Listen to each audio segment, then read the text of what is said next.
Are polytechnic के online classes में मैं मनीष कुमार मौर्य सभी छात्र छात्राओं का स्वागत करता हूं। आज जो हमारा टॉपिक है वो है इनपुट एंड आउटपुट इम्पीडेंस। अब बात करते हैं ये इम्पीडेंस होता क्या है। इम्पीडेंस क्या होता है, ये जैसे हमने पाइथागोरस थ्योरम पढ़ा है, तो वैसे सिमिलरली क्या होता है, हमारे जो विभिन्न तरह के कंपोनेंट्स, हमारे पास तीन तरह के कंपोनेंट्स होते हैं। रेजिस्टेंस, हमारे पास तीन कंपोनेंट्स मेन कंपोनेंट होते हैं। पहला जो होता है रेजिस्टेंस होता है, इंडक्टर होता है और कैपेसिटेंस होता है, कैपेसिटर होता है। तो हमारे पास तीन तरह के जो कंपोनेंट जो होते हैं, रेजिस्टेंस, इंडक्टर एंड कैपेसिटर्स।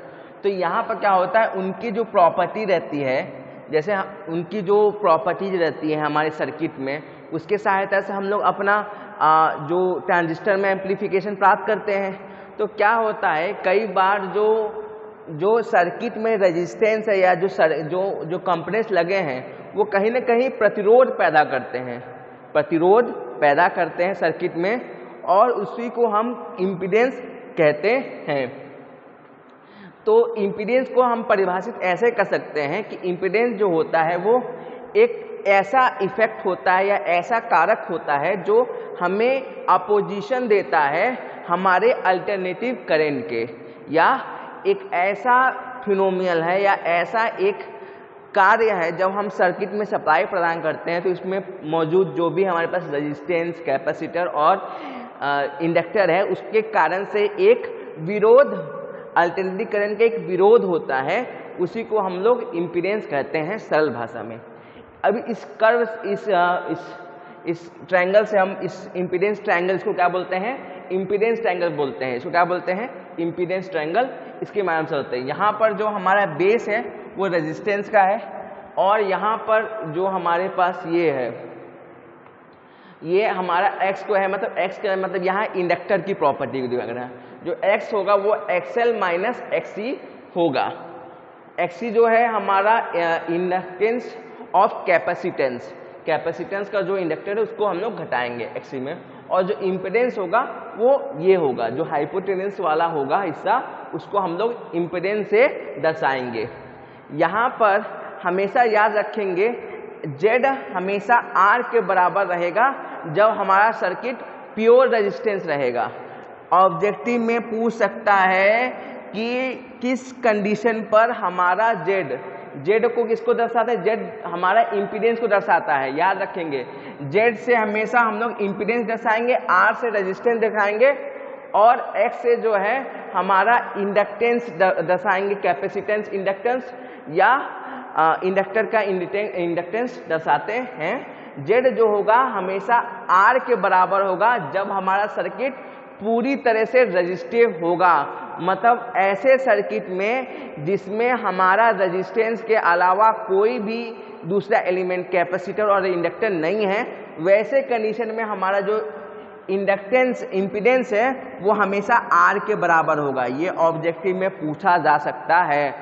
और जो इम्पीडेंस का जो फॉर्मूला होता है, Z बराबर √R² प्लस X² होता है। अगर हमको R और X की वैल्यू दी है तो हम लोग Z निकाल सकते हैं, या Z की वैल्यू दी तो हम इन तीनों में से हम लोग किसी की भी वैल्यू निकाल सकते हैं। ये फॉर्मूला हमारे पास रहता है, इम्पीडेंस बराबर √R² प्लस X² होता है।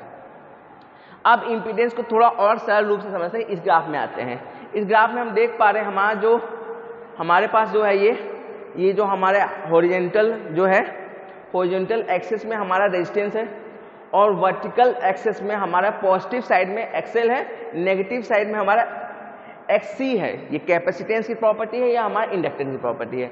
और हमें इस ग्राफ में देख पा रहे हैं हमारे इन दोनों के बीच में ये हाइपोटेन्यूस जो बन रहा है, हमारे इंडक्टर और रेजिस्टेंस के बीच में, यही हमारा Z है जो फाई एंगल क्रिएट कर रहा है। ये जो एंगल यहाँ बन रहा है इसको हम लोग फाई एंगल बोलते हैं। इसी के आधार पर हम लोग फेस बनते हैं, सिंगल फेस और थ्री फेस। इसी के आधार पर हम लोग करंट फाई एंगल के आधार पर ही निर्धारित होता है। वो हम लोग आगे क्लासेस में, मतलब आगे चल के हम लोग पढ़ेंगे।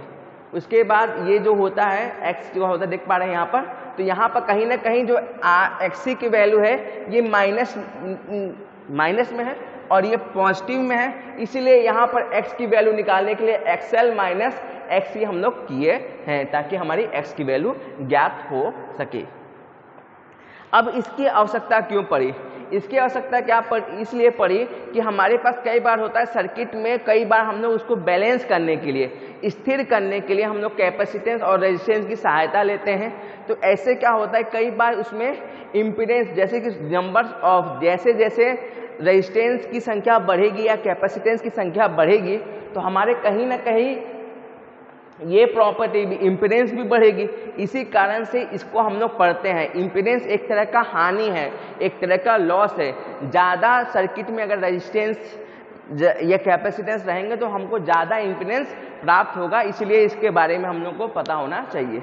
अब इसको अध्ययन करने के लिए हमारे पास जो है ब्लैक बॉक्स टर्म, हम लोग के पास एक ब्लैक बॉक्स होता है जिसमें हम लोग Z, Y और H पैरामीटर के माध्यम से इसका अध्ययन करते हैं। ये जो होता है 2 पोर्ट नेटवर्क होता है जिसमें 2 इनपुट और 2 आउटपुट होगा। और ट्रांजिस्टर केस में हम लोग क्या करते हैं, एक इनपुट और एक आउटपुट को क्या करते हैं, कॉमन करते हैं। ये याद रखेंगे आप लोग। तो इसमें कॉमन रहता है, तो इसमें क्या होता है, V1 जो है हमारा इनपुट साइड है और V2 जो है हमारा आउटपुट साइड है। यहाँ पर हमको आउटपुट से कोई इंटरेस्ट नहीं है, हमको इस आउटपुट से कोई मतलब नहीं है, इसीलिए इसको हम लोग ब्लैक बॉक्स कहते हैं। ब्लैक बॉक्स से मतलब जिसके अंदर का क्या कार्य है उससे हमसे मतलब नहीं है, ना आउटपुट से मतलब है। हमको मतलब क्या है, जो हम इनपुट में एक्साइटेशन दे रहे हैं, इनपुट पोर्ट में या इनपुट सिग्नल दे रहे हैं एक्साइटेशन सिग्नल, उसके कारण हमारे जो इम्पीडेंस में क्या प्रभाव हो रहा है और नेटवर्क में कैसे ये हमारे प्रभाव डाल सकता है, इस हिसाब से हम लोग इसका कैलकुलेशन करते हैं। इस कैलकुलेशन के माध्यम से हम लोग इम्पीडेंस ज्ञात करते हैं।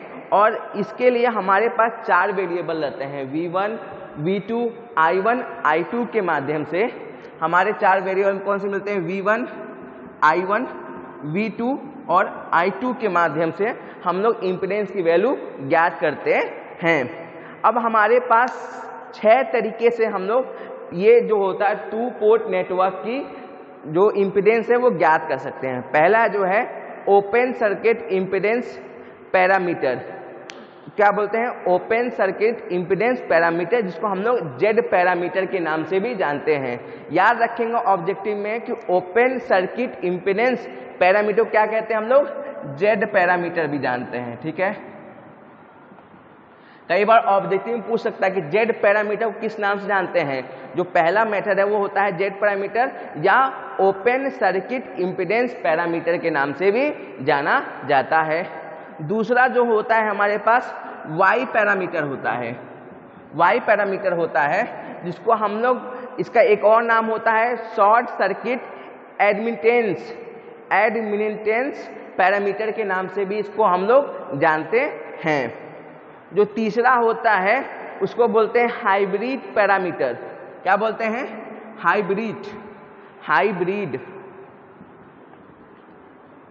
हाइब्रिड पैरामीटर बोलते हैं, या इसको हम लोग शॉर्ट फॉर्म में H पैरामीटर भी कहते हैं। क्या कहते हैं, H पैरामीटर भी हम लोग इसको कहते हैं। जो चौथा होता है वो हमारे पास जो होता है ABCD पैरामीटर। क्या होता है, ABCD पैरामीटर, ABCD पैरामीटर कहते हैं। ABCD पैरामीटर हम लोग इसको कहते हैं, या इसको हम लोग एक और नाम से जानते हैं ट्रांसमिशन पैरामीटर। ऑब्जेक्टिव में पूछ सकता है कि ABCD पैरामीटर किस नाम से जानते हैं, ट्रांसमिशन पैरामीटर के नाम से भी हम लोग इसको जानते हैं। चौथा जो हमारे पास है। पांचवा जो होता है उसको हम लोग बोलते हैं A', B', C' और D' पैरामीटर भी कहते हैं, या इसको बोलते हैं इनवर्स ट्रांसमिशन पैरामीटर। क्या बोलते हैं इसको, इनवर्स ट्रांसमिशन पैरामीटर के नाम से भी जानते हैं। A, B, C को हम लोग, CD को क्या जानते हैं, ट्रांसमिशन पैरामीटर, और A', B', C' और D' को हम लोग जानते हैं इनवर्स ट्रांसमिशन पैरामीटर के नाम से भी जानते हैं। और एक होता है इनवर्स हाइब्रिड पैरामीटर, जो सबसे आखिरी वाला छठवां मेथड रहता है इम्पीडेंस निकालने का, वो होता है इनवर्स हाइब्रिड पैरामीटर, जिसको हम लोग क्या कहते हैं, जी पैरामीटर के नाम से भी, जी पैरामीटर के नाम से भी हम लोग इसको जानते हैं। इसको क्या बोलते हैं, इनवर्स हाइब्रिड पैरामीटर। आज क्लास में यहीं तक, मिलते हैं नेक्स्ट क्लास में। Thank you.